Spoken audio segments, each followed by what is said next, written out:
Sir, that man cut something under your car. I heard it snap. The voice came from below the window of the restaurant, small and certain, and it stopped Nathaniel Ashford with his hand on the valet ticket and his coat half-buttoned against the November air. He had been laughing at something his dinner companion had said. He could not remember what it was now.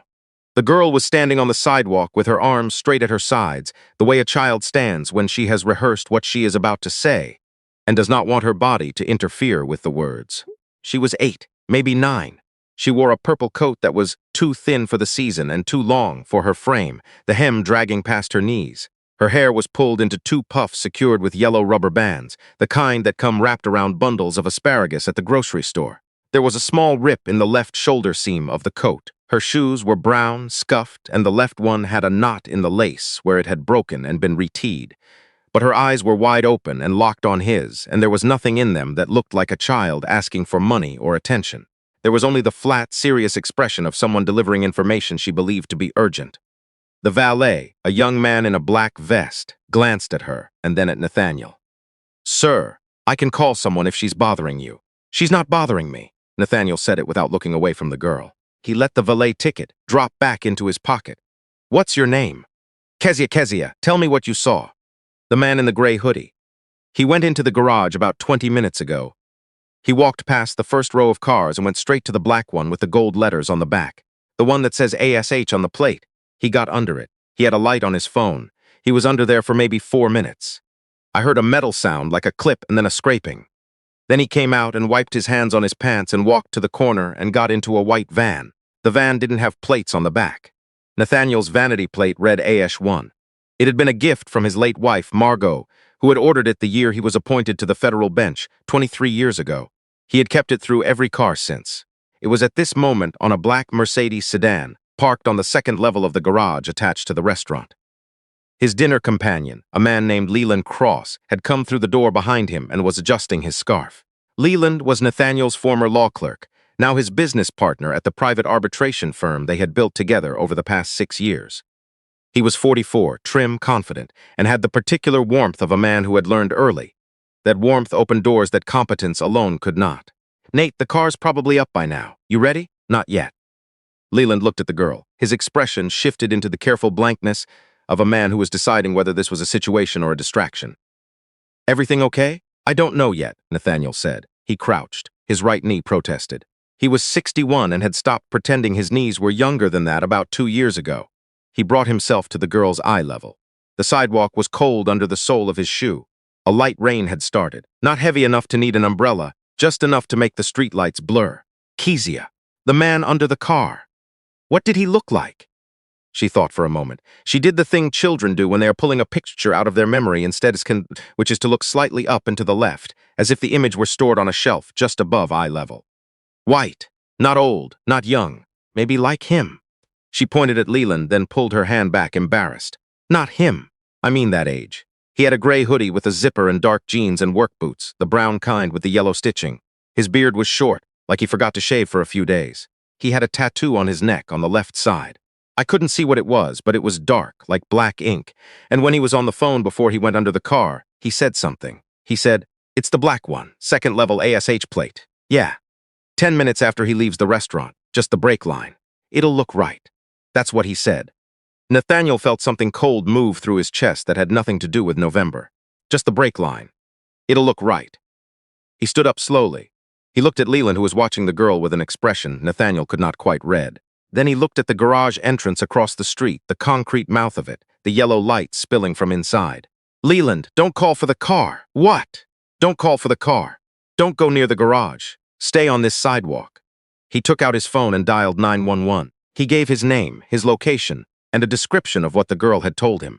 He spoke the way he had spent 30 years speaking from the bench, clear, factual, without inflection. The dispatcher asked him to remain where he was. He said he would. He hung up. Leland had taken a step closer and was looking at him with the expression of a man recalibrating. "Nate, come on. A kid off the street says she saw someone under your car, and you're calling the police? She's running a grift. I've seen this before downtown. They send the kids first, and then someone comes around the corner with a story about how they need bus fare. She described my license plate, Leland. It's a vanity plate. Anyone can read it walking through a garage. She described the phone call. Leland paused. What phone call? The man she saw was on the phone. He said ash plate and just the brake line and it'll look right. Those are her words. She's 8 years old and she just gave me a verbatim quote. Leland looked at the girl again. This time his face did something subtle that Nathaniel, who had spent 3 decades reading faces from a bench, filed away without naming. It was not shock. It was not concern. It was adjustment. The micro-expression of a man whose plan has just encountered an obstacle and who is already, behind the eyes, routing around it. Nathaniel noticed it. He did not yet understand it. The first patrol car arrived in 6 minutes. 2 officers got out. One was a tall man with a shaved head and the posture of someone who had been military before he was police. His name tag read Delgado. The other was a younger woman, Torres, who went straight to the girl and crouched down the way Nathaniel had crouched. "Hi, sweetheart. I'm Officer Torres. Can you tell me what you told this gentleman?" Kezia told her. She told it the same way she had told Nathaniel, in the same order, with the same details. She did not add anything. She did not leave anything out. She told it the way a person tells something they have seen clearly and held carefully in their mind because they understood, even at 8, that the details were the point. Officer Torres wrote it down without looking at her notebook. Delgado had walked to the garage entrance with a flashlight. He came back 4 minutes later. His face had changed. He pulled Nathaniel aside. "Mr. Ashford, I need you to stay here. I've called our vehicle forensics unit. There is visible damage to the underside of your vehicle consistent with what the girl described. The brake line on the driver's side has been severed. Not worn. Cut. Clean cut with a tool." Nathaniel felt the sidewalk tilt slightly beneath him, the way the world tilts when a fact arrives that is too large to process standing up. He reached for the wall of the restaurant behind him and leaned his shoulder against the brick. The brick was cold and damp. He was grateful for it. "If you had driven that car out of the garage tonight," Delgado continued quietly, "you would have had partial braking for approximately 2 to 3 blocks. After that, nothing. The route from this restaurant to your home includes a downhill stretch on Granger Boulevard with a blind curve at the bottom. At the speed most drivers take that curve with no brakes, you would not have made it." Nathaniel closed his eyes. He saw the curve on Granger Boulevard. He had driven it 10,000 times. Margot used to put her hand on his arm at the top of the hill and say, "Slow down, Nate. The deer don't read speed limits." He always slowed down. But without brakes, slowing down would not have been a choice. "The girl," Nathaniel said. "She's telling the truth." "Yes, sir." Nathaniel opened his eyes. He looked for Kezia. She was sitting on the low brick wall in front of the restaurant with Officer Torres beside her. Torres had given her a granola bar from somewhere, and Kezia was eating it in small, measured bites, the way a person eats who has learned that food is not always guaranteed to come again soon. He looked for Leland. Leland was standing 15 feet away, his phone in his hand, his thumb moving on the screen. He was texting someone. When he saw Nathaniel looking, he put the phone in his pocket with a smooth, unhurried motion. "Everything okay?" Leland asked. "No," Nathaniel said. "It's not." A detective arrived at 8:47. She was a woman in her 50s named Sergeant Keene, with short silver hair and the unhurried manner of someone who had processed enough crime scenes to know that rushing produced errors. She spoke to Kezia for 12 minutes. She spoke to the officers. She looked at the car. She came back to the sidewalk and asked Nathaniel to sit in the back of her unmarked sedan for a private conversation. Margaret Torres stayed with Kezia. "Mr. Ashford, I'm going to ask you some questions that may be uncomfortable. Go ahead. Who knew you would be at this restaurant tonight?" "My assistant, Carol. My partner, Leland Cross, who was dining with me. And the restaurant, obviously, for the reservation. Who made the reservation?" "Leland's office made it. Who chose this restaurant?" Nathaniel paused. "Leland suggested it. He said they had a new chef. And the garage, is that where you normally park?" "No. My usual garage is on 5th, but Leland said this one was closer and he'd already validated." Sergeant Keene wrote something down. She did not look up when she asked the next question. "Mr. Ashford, are you involved in any pending legal disputes, business disagreements, or contract negotiations that have become contentious?" "I'm an arbitrator. Everything I touch is contentious. But personally, there's one thing." He paused. "I've been restructuring the equity split at my firm. Ashford Cross Arbitration. Leland and I have been partners for 6 years, but the original agreement gave him a 30% stake with a buyout clause that activates if I die or become incapacitated. The firm's current valuation is approximately $92 million. If I die, Leland's 30% converts to a controlling interest under the terms we drafted when I trusted him more than I trust him tonight." He said the last part quietly. He said it the way a man says a thing he has been thinking for weeks. but has not, until this moment, been willing to hear in his own voice. Sergeant Keene looked at him. When did you start restructuring the equity? 3 weeks ago. I told Leland last Monday. How did he take it? He smiled. He said he understood. He said the firm was mine, and he was grateful for the opportunity. He was very gracious. I see, Sergeant. I want to be clear. I am not accusing anyone. I am telling you what I know. I understand that, Mr. Ashford. And I want to be clear that the girl's description of the phone call, specifically the phrase, just the brake line, it'll look right, suggests this was meant to appear to be mechanical failure. That is not a crime of passion. That is a plan. Plans require someone who knew where your car would be, how long you'd be inside, and what road you'd take home. I am not accusing anyone either, but I am going to find out who made that phone call. She stepped out of the car. Nathaniel sat in the back seat for a moment, alone. The leather was cold. Through the window, he could see Leland standing under the awning of the restaurant, arms crossed, watching the police activity with the composed stillness of a man at an event he had not been invited to. His phone was in his hand again. He was not texting this time. He was just holding it, the way a person holds a thing they are deciding whether to use. Nathaniel thought about 6 years. He thought about the day he had offered Leland the partnership in his study over a glass of bourbon that Leland had brought, because Leland always brought the bourbon, and always remembered the brand, and always said the right thing at the right time. He thought about the late nights at the office when Leland stayed longer than anyone else, and how Nathaniel had mistaken endurance for loyalty. He thought about the equity clause and how Leland had been the one to suggest it, casually, over dinner years ago. Just standard succession planning, Nate. Every firm has one. God forbid something happens to you. The clients need to know there's continuity.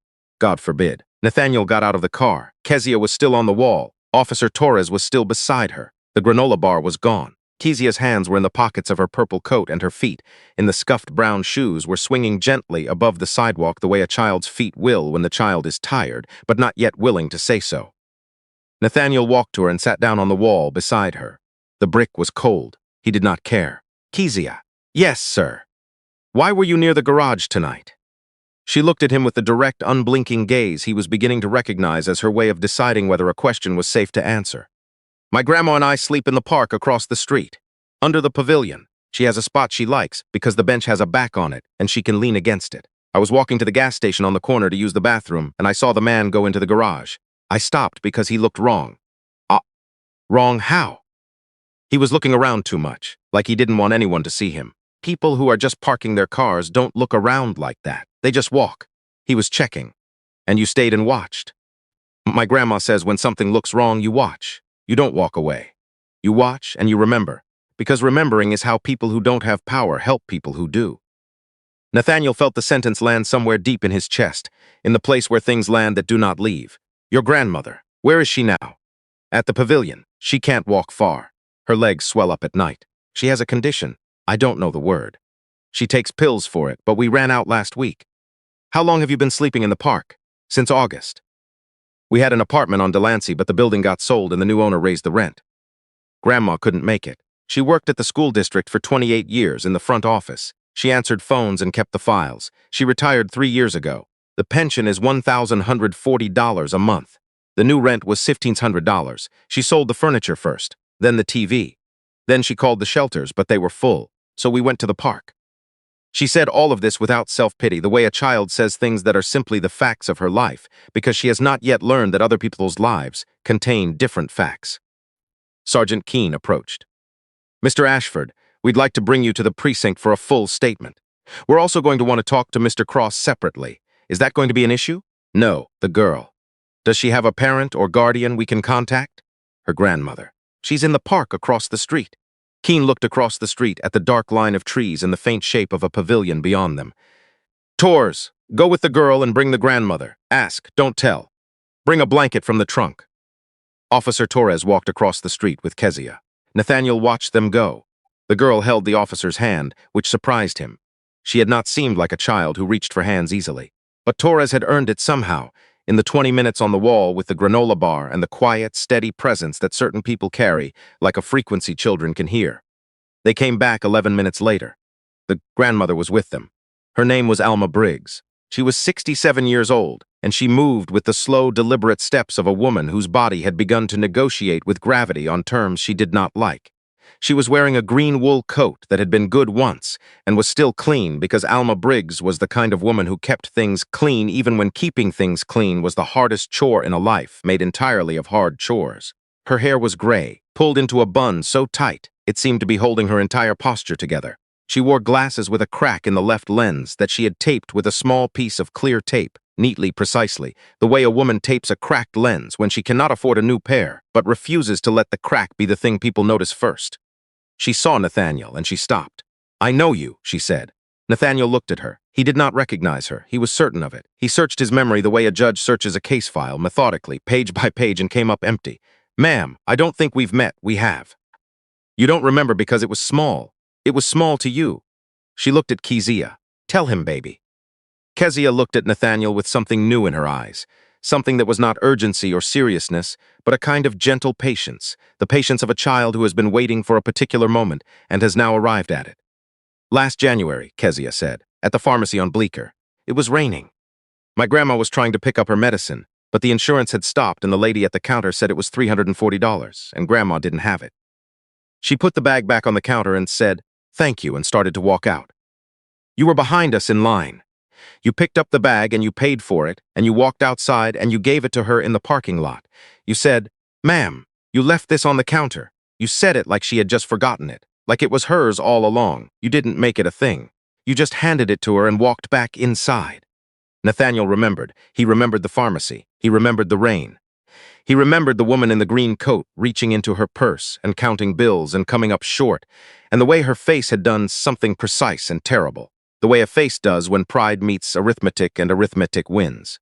He remembered picking up the white pharmacy bag and handing the cashier his card without saying anything, because it was $3.40, and he spent more than that on dinner twice a week, and it seemed, at the time, like the smallest possible thing a person could do. He remembered walking outside. He remembered the woman on the bench by the door. He remembered saying the thing about the counter. He remembered her looking at him with an expression he had not understood, which was the expression of a woman who knew exactly what he had done and was choosing, for the sake of her own architecture, to accept the fiction that she had simply forgotten the bag. He had not seen the girl. He had not noticed a child beside her. He had been in a hurry. He had been on his way to a meeting. He had forgotten the entire thing by the time he reached his car. "She remembered your face," Alma said. "I didn't see it clear enough because my glasses were fogged from the rain. But Kezia did. She has a memory like a photograph. She sees a face once and she keeps it. When she saw your car in the garage tonight, she recognized the plate, and then she saw you walk into the restaurant and she knew. She said, 'Grandma, that's the man from the pharmacy.' And then she saw the other man go into the garage and she watched. Because you told her to watch," Nathaniel said. "Because I told her to watch. Because watching is how we take care of people." Nathaniel sat down on the wall again. He put his hands on his knees. He looked at his hands, which were large and spotted with age, and which had signed 10,000 rulings and shaken 10,000 hands, and which tonight were shaking slightly, not from cold, but from the weight of understanding how close he had come to never using them again. "Mrs. Briggs," he said. "Yes? I am alive because your granddaughter remembered a bag of medicine." Alma looked at him for a long moment. Then she said, "You are alive because you handed it to me like it was mine." Sergeant Keene drove Nathaniel to the precinct. Leland was brought separately in a different car by a different officer. They did not ride together. They did not speak. Nathaniel gave his statement in a small room with a table and 2 chairs, and a camera mounted in the corner that he pretended not to notice. He told them about the equity restructuring. He told them about the buyout clause. He told them about the restaurant reservation that Leland had made, and the garage that Leland had chosen, and the route home that Leland knew because he had driven it with Nathaniel 100 times, including the curve on Granger Boulevard. At 10:15, Sergeant Keene came into the room. She closed the door behind her. "Mr. Ashford, 2 things. First, the man who cut your brake line has been identified from the girl's description. His name is Dale Furness. He's a mechanic with 2 prior arrests for insurance fraud. He was picked up 20 minutes ago at a motel on Route 9. He had the cutting tool in his trunk along with $5,000 in cash in an envelope with no name on it." "And the second thing?" "Mr. Cross has asked for his attorney. He stopped answering questions approximately 12 minutes ago. Before he stopped, however, he made a phone call from the precinct lobby. We obtained a warrant for his phone records based on the girl's testimony. The last call he made from the sidewalk outside the restaurant at 8:52, 6 minutes after the police arrived, was to a burner phone. The burner phone's last outgoing call, 3 hours earlier, was to Dale Furness. Nathaniel stared at the table. He called the mechanics handler after the police showed up. Yes, sir. We believe he was attempting to warn him. 6 years. Nathaniel said it to the table more than to Keene. I gave him a career. I gave him a partnership. I gave him a life he could not have built on his own, and for 30% of a company that was already making him wealthy, he decided to kill me on a Tuesday night and make it look like a brake failure. People have done worse for less, Mr. Ashford. I wish that weren't true. So do I. Kezia and Alma Briggs were in the lobby of the precinct when Nathaniel came out. Torres had brought them. They were sitting on a wooden bench against the wall. Alma had her arm around Kezia, and Kezia's head was resting against her grandmother's shoulder. The purple coat was bunched up around her. Her eyes were half closed. It was almost 11 o'clock at night, and she was 8 years old, and she had saved a man's life that evening, and she was running out of the fuel that keeps 8-year-olds running. Nathaniel sat down on the bench beside them. He sat on Alma's other side, so as not to disturb the girl. Mrs. Briggs, Mr. Ashford, I need to say something to you, and I need you to hear it the way I mean it. I'm listening. You and Kezia are not going back to the park tonight. Alma's body stiffened slightly. It was the stiffness of a woman who had learned to hear the opening notes of charity and to brace against them, because charity in her experience came with conditions that eroded the person receiving it. Mr. Ashford, I appreciate what you're feeling right now, but I have managed this child and this life for 8 years without. I know you have, and I am not here to manage anything. I am here because I owe you a debt, not a favor. A debt. There is a difference, and I think you understand it. She looked at him. Her cracked glasses caught the fluorescent light. Behind the tape in the crack, her eyes were sharp, assessing and entirely unimpressed by his money or his name or anything about him, except the thing he had said, which she was weighing on a scale that only women who have raised children alone in hard places know how to use. What are you proposing? She said. Tonight, a hotel. A clean room with 2 beds and a door that locks. I have a relationship with the Markham Hotel on Chestnut Street. There will be no bill. There will be no paperwork with your name on it. You will walk in and a room will be ready, and that is the end of it for tonight. And tomorrow. Tomorrow. If you're willing, we talk. My personal attorney, a woman named Sonia Reeves, she handles my family affairs and has no connection to my firm. She will come to you, wherever you choose, and we will talk about what comes next. I'm not going to tell you what comes next because you are going to tell me. I am going to listen. Alma was quiet for a long time. Kezia shifted against her shoulder, burrowing deeper into the purple coat, finding the warmth the way children find warmth, instinctively, absolutely, without apology. My granddaughter needs a school, Alma said finally. She will have a school. She needs a school she can walk to. She needs a neighborhood where the other children don't know she slept in a park. She needs a teacher who doesn't look at her like a project. She needs a backpack that fits her, and pencils that aren't broken, and a lunchbox with a latch that works. She does not need a private school with a uniform and a benefactor's name on a plaque. She needs a regular school where she can be a regular girl. Then that's what she'll have. And I need you to understand something else. She is not your story. She is not going on the news. She is not going in a magazine. She is not going to stand next to you at a gala while you tell people how a little girl from a park saved your life. She is going to grow up. She is going to have a terrible haircut one year, and a best friend who breaks her heart in a science project that falls apart the night before it's due. She is going to be ordinary. That is my gift to her. Ordinary. Do you understand? I understand. Then we have a deal. She said it like a woman closing a negotiation she had won because she had. The hotel room had 2 beds with white sheets and a window that looked out onto a street with a bakery on the corner. Kezia walked in and looked at everything and did not touch anything for a full minute. Then she sat on the edge of the far bed and bounced once, very gently, testing it. She looked at Alma. Alma nodded. Kezia bounced again, harder this time, and a small sound came out of her. Not a laugh, not quite, but the ghost of one, the sound a child makes when something good happens, and she is not yet sure it is permitted. Alma sat on the other bed. She took off her glasses and set them on the nightstand. She rubbed her eyes. Without the glasses, she looked tired in a way she had not allowed herself to look in the lobby, in the presence of police and Nathaniel and anyone else who might have seen tiredness as weakness. "Grandma," Kezia said. Is this because of the medicine, man?" Alma smiled. It was a small smile, the kind that arrives when the whole tangled architecture of a life resolves, just for a moment, into something a child can see. "Yes, baby. This is because of the medicine man. I told you I remembered his face." "You did tell me that." Kezia pulled the purple coat over herself like a blanket, even though there were real blankets on the bed, because the coat was hers and the blankets were not, and at 8 years old, In a world that had given her very little that was hers, a girl holds on to what she has. Grandma, go to sleep, Kezia. If I see something wrong again, should I still watch? You always watch, baby. You always watch. And you always remember. Kezia closed her eyes. Alma sat on the edge of her bed for a long time, looking at the window, at the bakery across the street with its lights off and its awning still out, at the empty sidewalk where no one was sleeping tonight. She pressed her hand flat against her own chest, the way a woman does when she is taking inventory of her own breathing and finding it. For the first time in months, almost enough. In the morning, the light came through the window, clean and pale, the kind of light that arrives in this city in late autumn when the rain has stopped, and the sky has not yet decided what to do next. Kezia was still asleep, her cheek pressed against the pillow, the purple coat tangled around her shoulders, one yellow rubber band coming loose from her hair. Alma was already awake. She was sitting up against the headboard with her cracked glasses on, reading the laminated room service menu with the expression of a woman who had not read a menu in a long time and was not sure which of the feelings moving through her chest was hunger and which was something else. She set the menu down. She looked at her granddaughter. She looked at the window.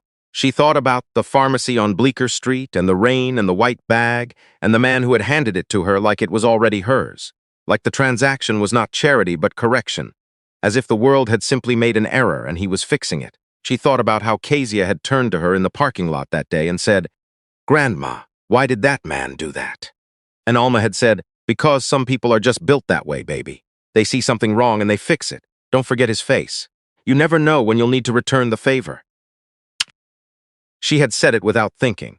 She had said it the way grandmothers say things, as instruction, as principle, as the small brick laid into the foundation of a child's character that the grandmother will never see the building of. Kezia had not forgotten the face. Kezia had not forgotten anything. And on a cold November night, in a parking garage attached to a restaurant she would never eat in, she had returned the favor with a clarity and a courage that Alma would spend the rest of her life trying to deserve. Alma picked up the menu again. She found the breakfast section. She found the pancakes. She looked at Kezia, still sleeping, still holding the coat, and she thought about ordering pancakes for a girl who had not had pancakes since June. And she felt something move in her chest that was not the swelling in her legs or the ache in her back or the worry that had lived behind her ribs. For so long, it had become furniture. It was Riff Leaf, and it was so unfamiliar that she almost didn't recognize it. She picked up the phone on the nightstand, and she ordered the pancakes, and when the woman on the other end asked, "For one or for two?" Alma said, "For two, please." And her voice did not shake, and the morning light came through the window and landed on the bed where her granddaughter was sleeping, and it was warm.